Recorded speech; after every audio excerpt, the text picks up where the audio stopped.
Hi friends, welcome to my channel. ఈరోజు ఈ వీడియోలో మనం 1927లో సైమన్ కమిషన్ నుంచి 1947 ఇండిపెండెన్స్ యాక్ట్ వరకు చెప్పుకుంటాం.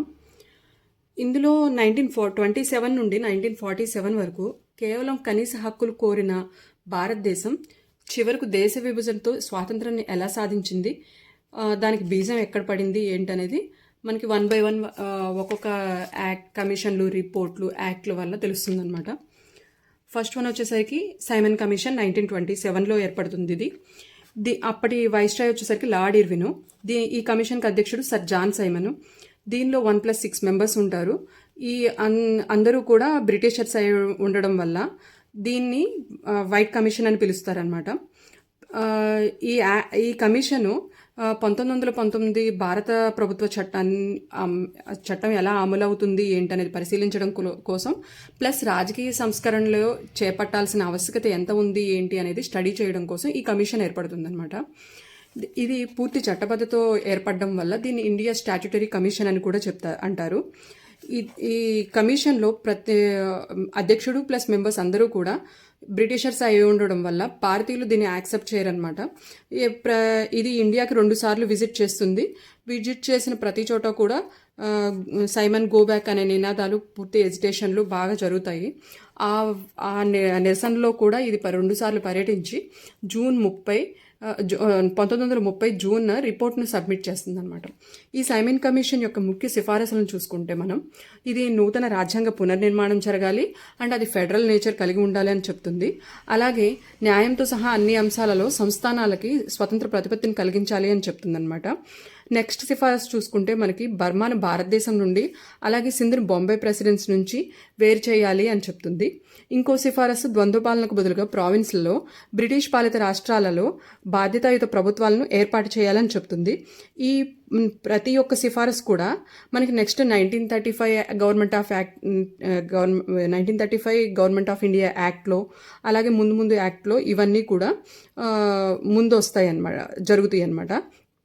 ఈ సైమన్ కమిషన్పై కొన్ని వ్యాఖ్యలు ఉన్నాయి, అవి చాలా ఇంపార్టెంట్, ఒకసారి చూసుకోండి. ఎగ్జామ్స్లో వ్యాఖ్యలను కూడా ఇచ్చి ఇది ఎవరన్నారు ఏంటి అనేది అడుగుతున్నారు, అందువల్ల ఇవి ఒకసారి చూసుకోండి. నెక్స్ట్ వచ్చి మనకి మోతీలాల్ నెహ్రూ రిపోర్టు 1928లో వస్తుందన్నమాట. బ్రిటిష్ పార్లమెంట్లో బిర్కన్హెడ్ అనే బ్రిటిష్ అధికారి, ఇండియన్స్ రాజ్యాంగాన్ని రచించుకోలేరు, అట్ ద సేమ్ టైం మమ్మల్ని రచించడానికి కూడా అలో చేయరు అని చెప్పి ఎగతాళి చేస్తూ ఇండియన్స్కి ఓపెన్ ఛాలెంజ్ అనౌన్స్ చేస్తారనమాట. దానికి సమాధానంగా 1928 ఫిబ్రవరిలో ఐఎన్సి అన్సారీ అధ్యక్షతన ఒక మీటింగ్ కండక్ట్ చేస్తుంది, సమావేశాన్ని.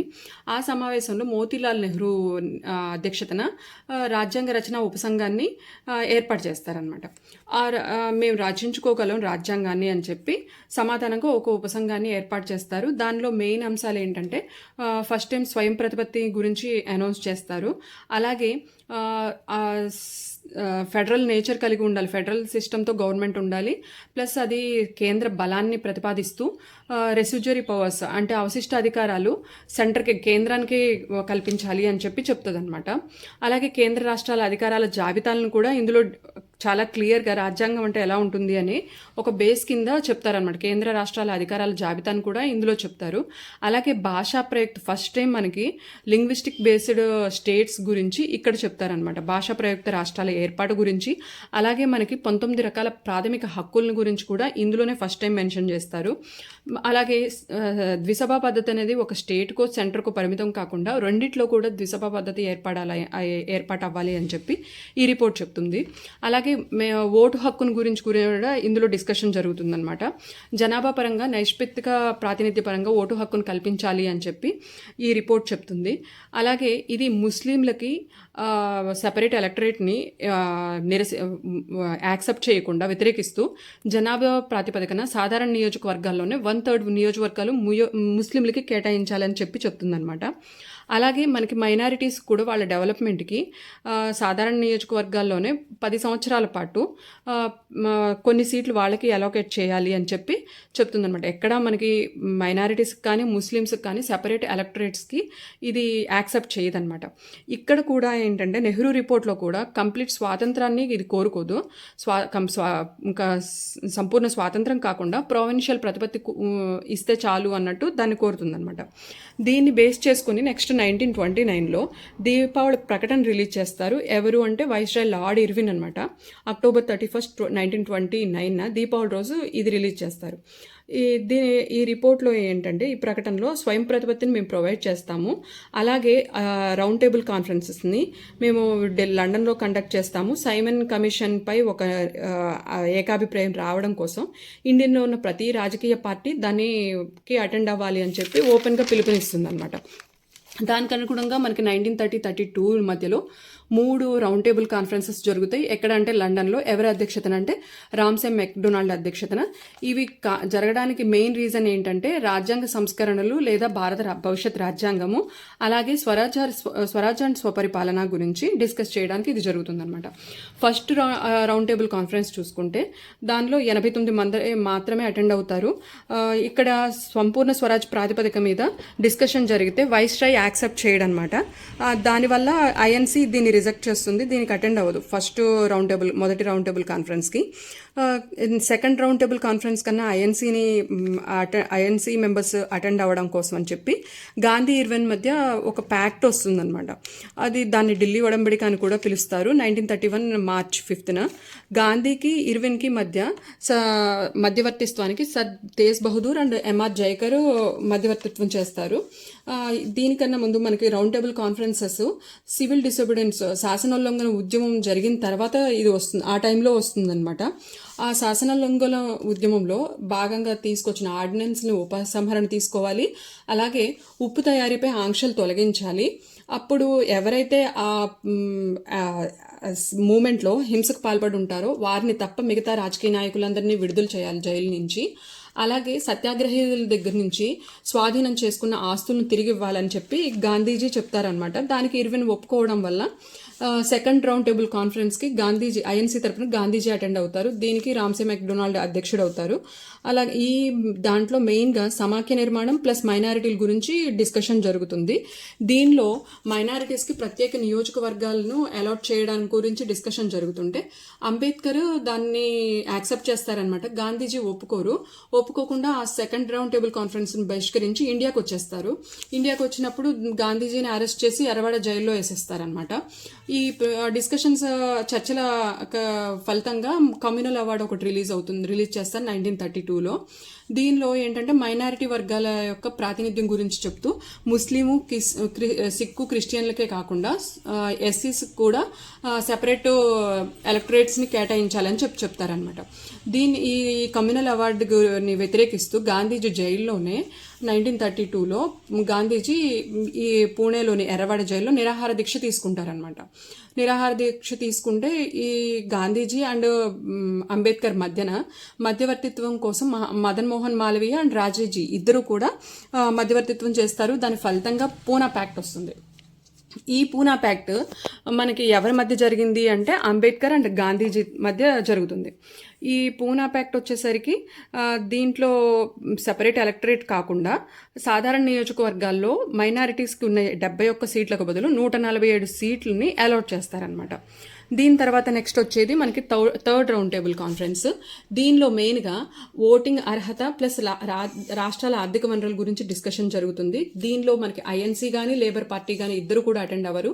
ప్లస్ ఇందులో అటెండ్ అయింది 46 మంది ప్రతినిధులు మాత్రమే. దీని ఫలితంగా నెక్స్ట్ మనకి గవర్నమెంట్ ఆఫ్ ఇండియా యాక్ట్ 1935 వస్తుందన్నమాట. ఈ 3 రౌండ్ టేబుల్ కాన్ఫరెన్స్లో సమావేశాలుగా హాజరైంది ఇద్దరు. ఒకళ్ళు బిఆర్ అంబేద్కర్, ఇంకొకళ్ళు మహమ్మద్ అలీ జిన్నా అనమాట.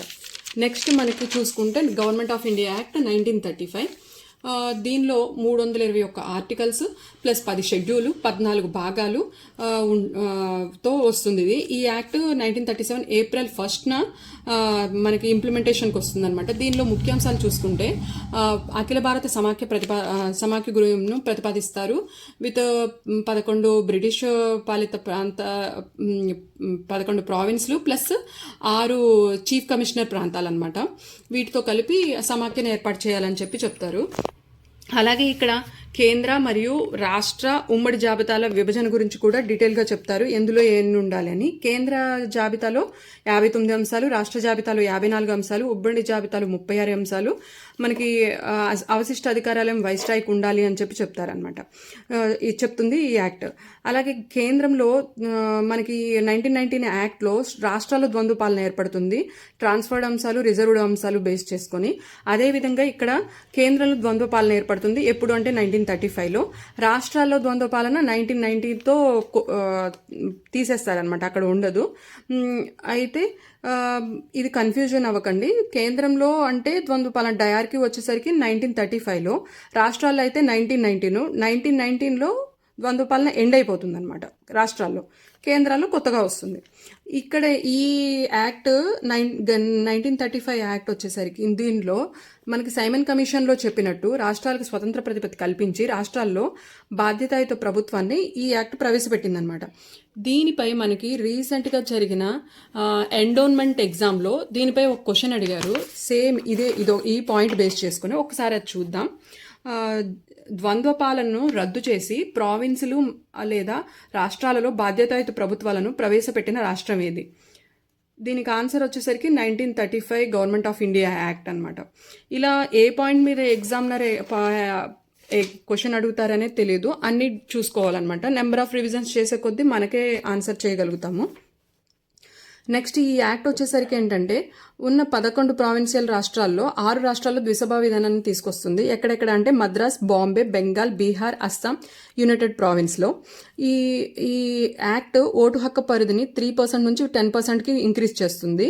అలాగే ఒరిస్సా అండ్ సింధ్ రాష్ట్రాలను ఏర్పాటు చేస్తుంది. భారతదేశం నుండి బర్మాను కూడా వేరు చేస్తుంది అనమాట. ఇది మనం ఇంతకుముందు సైమన్ కమిషన్లో చెప్పుకున్నాం సిఫారసులు, అవన్నీ మనకి 1935 యాక్ట్లో వస్తాయి, కొన్ని మిగతా యాక్ట్లో కూడా వస్తాయి అన్నమాట. తర్వాత ఆర్థిక క్రమబద్ధీకరణ కోసం ఆర్బీఐను ఏర్పాటు చేస్తారు. అలాగే ఫెడరల్ సర్వీస్ కమిషన్ని సెంట్రల్లో, public service commission and joint service కమిషన్ని స్టేట్స్లో ఏర్పాటు చేస్తారు.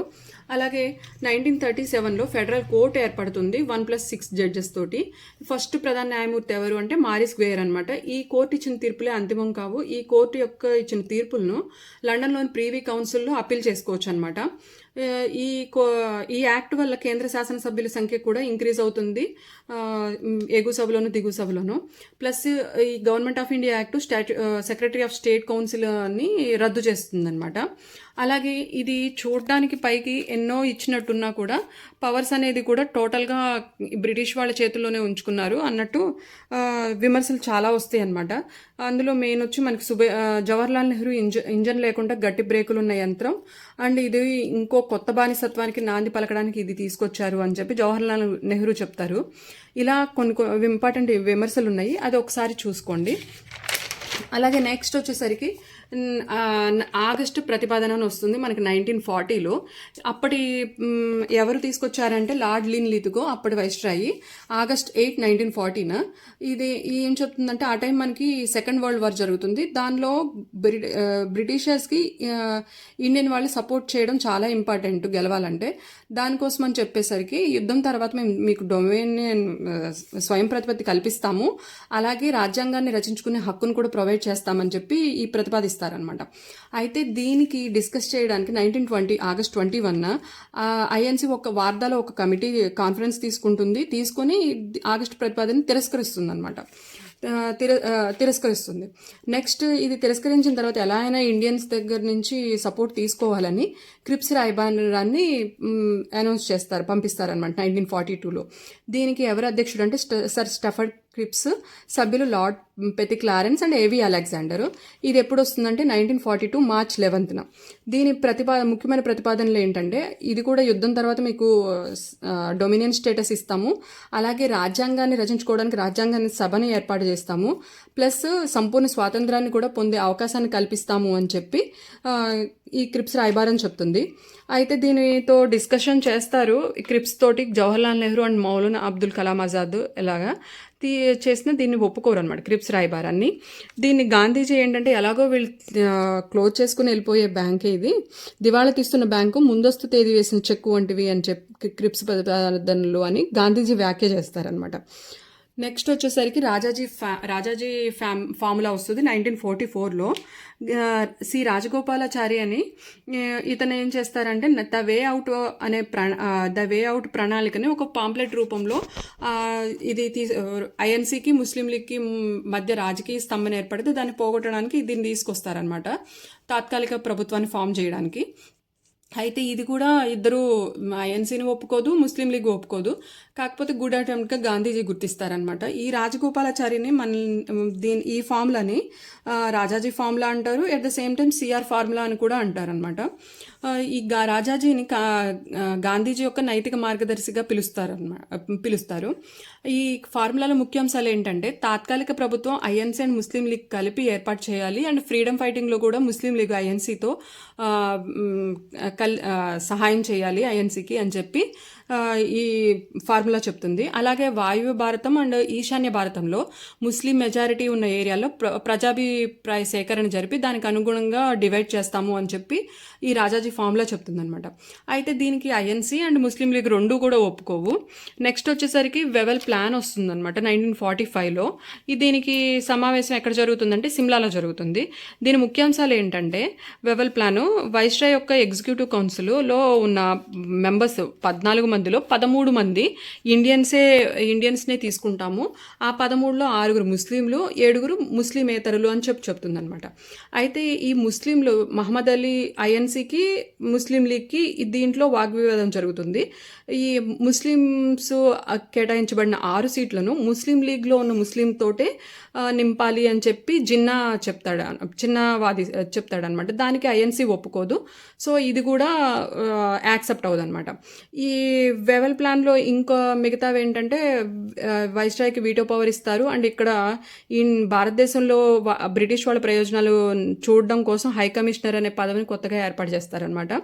తర్వాత నెక్స్ట్ ఇండియా అండ్ పాకిస్తాన్ అంటే అఖిల భారత సమాఖ్యను ఉంచాలి అనే ఉద్దేశంతో చేసిన చివరి చట్టం ఏది అంటే క్యాబినెట్ మిషన్ ప్లాన్ అనమాట 1946. దీనికి అధ్యక్షుడు లార్డ్ పెతి క్లారెన్స్, సభ్యులు సర్ స్టెఫర్డ్ క్రిప్స్ అండ్ ఏవి అలెగ్జాండర్ అనమాట.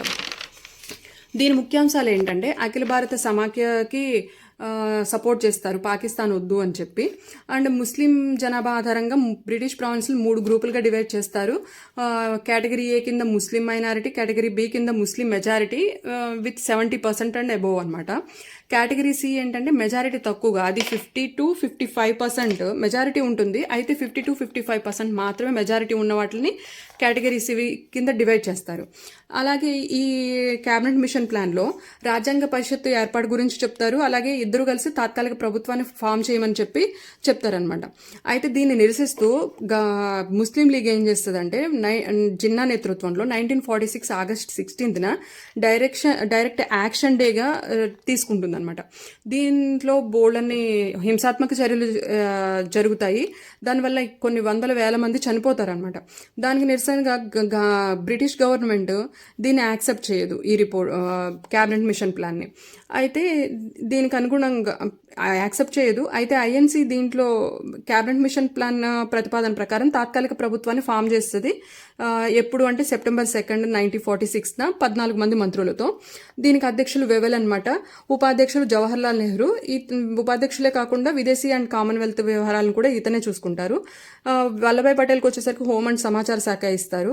బల్దేవ్ సింగ్ రక్షణ, జాన్ మతాయ్ పరిశ్రమలు అండ్ సరఫరా, రాజగోపాలాచారి విద్య, రాజేంద్ర ప్రసాద్ వ్యవసాయం అండ్ ఆహారం, అరుణ్ ఆసఫ్ అలీ రైల్వేలు, బాబు జగజ్జీవన్ రామ్ కార్మిక శాఖ, సిహెచ్ బాబా కనులు విద్యుత్ ఫస్ట్ తాత్కాలిక ప్రభుత్వం ఏర్పాటు చేసినప్పుడు ఐఎన్సీతో ముస్లిం లీగ్ జాయిన్ అవ్వదన్నమాట. తర్వాత 1946 అక్టోబర్ 26లో ఈ తాత్కాలిక గవర్నమెంట్లో కలుస్తుంది ఐఎన్సీ తోటి. అప్పుడు వాళ్ళ కొన్ని మంత్రిత్వాలు అలాట్ చేస్తారనమాట. మంత్రిత్వ ఫస్ట్ వచ్చేసరికి లియాఖత్ అలీ ఖాన్ ఆర్థిక శాఖను, తర్వాత చుండ్రిగర్ వాణిజ్యం, అబ్దుల్ రబ్ నిఫ్తర్ సమాచారం అనమాట. తర్వాత గజ్నఫర్ అలీ ఖాన్ ఆరోగ్యం అండ్ వైద్యం, జోగేంద్రనాథ్ మండల్ న్యాయం అనమాట. ఇలా తాత్కాలిక ప్రభుత్వం ఫామ్ అవుతుంది. నెక్స్ట్ వచ్చి మనకి అట్లీ అప్పటి ప్రధానమంత్రి. ఇతను 1947 ఫిబ్రవరి 20లో అనౌన్స్ చేస్తాడు. 1948 జూన్ 30 లోపల మేము ఇండియా ఇక్కడి నుంచి పూర్తిగా వైదొలుగుతాము భారతదేశం నుంచి అని చెప్పి ప్రకటిస్తారనమాట. దీనికి అనుగుణంగా నెక్స్ట్ మౌంట్ బ్యాటన్ ప్లాన్ వస్తుంది. అప్పుడు 34th అండ్ చివరి గవర్నర్ జనరల్గా మౌంట్ బ్యాటన్ ఇండియాకి వస్తారనమాట. ఈ మౌంట్ బ్యాటన్ ఏం చెప్తుందంటే ఇక్కడ యూనియన్గా ఉండడానికి ఎక్కడ ఛాన్స్ లేదు, విభజించేస్తే సరిపోతుందని విభజనని మెయిన్గా కన్సిడర్ చేస్తారనమాట ఈ ప్లాన్లో. దీని ముఖ్యాంశాలు, మౌంట్ బ్యాటన్ ప్లాన్ ముఖ్యాంశాలు ఏంటంటే బ్రిటిష్ ఇండియా కాస్త పాకిస్తాన్ అండ్ ఇండియన్ యూనియన్గా విడగొట్టబడుతుంది. ఈ రెండు దేశాలకి కూడా రాజ్యాలను రచించుకోవడానికి 2 ప్రత్యేక రాజ్యాంగ అసెంబ్లీలు ఏర్పాటు చేస్తాము. ప్లస్ ఇంకొకటి ఏంటంటే అస్సాం, బెంగాల్, పంజాబ్లో అక్కడ సరిహద్దుల్ని నిర్ణయించడానికి సరిహద్దు సంఘాలను ఏర్పాటు చేస్తాము.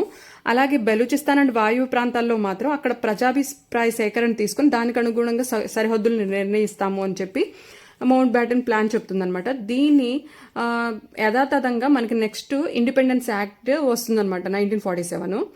ఇది మౌంట్ బ్యాటన్ ప్లాన్ బేస్ చేసుకుని. ఇదే మనకి ఇండియాలో బ్రిటిష్ వాళ్ళ చివరి చట్టం అనమాట. ఈ యాక్ట్ ప్రకారం ఏంటంటే 2 స్టేట్స్ ఫామ్ అవుతాయి. అవి ఒకటి పాకిస్తాన్, ఒకటి ఇండియా. పాకిస్తాన్కి 1947 ఆగస్టు 14th స్వాతంత్రాన్ని ఇస్తారు. 1947 ఆగస్టు 15th ఇండియాకి స్వాతంత్రం ఇస్తారనమాట. అలా ఈ మౌంట్ బ్యాటన్ ప్లాన్లో చెప్పినట్టు సరిహద్దు విభజనకి సరిహద్దు కమిషన్ ఏర్పాటు చేస్తారు. రాజ్యాంగం రచించేంత వరకు 1935 యాక్ట్లో ఉన్న ప్రకరణలు దాని ప్రకారం పరిపాలిస్తారనమాట. అలాగే భారత రాజ్యాంగ పరిషత్తు నూతన పార్లమెంట్ ఏర్పడేంత వరకు అది పార్లమెంట్ లాగా వర్క్ చేస్తుంది అనమాట. ఇప్పటి వరకు మనం డిస్కస్ చేసుకున్న టాపిక్లో రీసెంట్ మనకి గ్రూప్ 2 లాస్ట్ ఇయర్ జరిగిన గ్రూప్ 2 మెయిన్స్లో 2 క్వశ్చన్స్ ఇచ్చారు. అవి ఒకసారి చూద్దాం. ఒకటి ఏంటంటే ఏదో జస్ట్ డైరెక్ట్ క్వశ్చన్ లాగా కాకుండా మ్యాచ్ ద ఫాలోయింగ్ ఇచ్చారనమాట. ముస్లిం కమ్యూనిటీకి జాబితా 1, జాబితా 2 అని. ముస్లిం కమ్యూనిటీకి ప్రత్యేక ప్రాతినిధ్యం మనకి తెలిసిందే 1909 యాక్ట్లో, ఇండియన్ కౌన్సిలింగ్ యాక్ట్ ప్రకారం వచ్చింది. ప్రావిన్స్లో డయార్కీ అంటే 1919లో, ట్రాన్స్ఫర్డ్ లిస్టు, రిజర్వ్డ్ లిస్టు అలా వచ్చింది ఇది 1919. ఫెడరేషన్ వచ్చేసరికి మనకి 1935 యాక్ట్ వస్తుంది. మనకి ఇది వార్షిక ప్రకటన చర్చ వచ్చేసరికి ఫస్ట్ టైం మనకి బడ్జెట్ గురించి చెప్పేది 1860 కదా. అప్పుడు 1860లో ఫస్ట్ చేస్తారనమాట. ఇండియన్ కౌన్సిల్ యాక్ట్లో 1861లో వార్షిక ప్రకటన గురించి చర్చ జరుగుతుంది అనమాట. దీనిలో ఆప్షన్ వచ్చేసరికి సెకండ్ ఆప్షన్ వచ్చి కరెక్ట్ అనమాట. నెక్స్ట్ క్వశ్చన్ వచ్చి క్రింది ఏ చట్టం ద్వారా బెంగాల్ గవర్నర్ జనరల్ భారత గవర్నర్ జనరల్గా నియమింపబడ్డారు అని. దీని answer 1833 charter act. Simon commission నుంచి 1947 ఇండిపెండెన్స్ యాక్ట్ వరకు ఇంపార్టెంట్ సంఘటనలు ఒక్కసారి. Thank you for watching. Please like and subscribe my channel.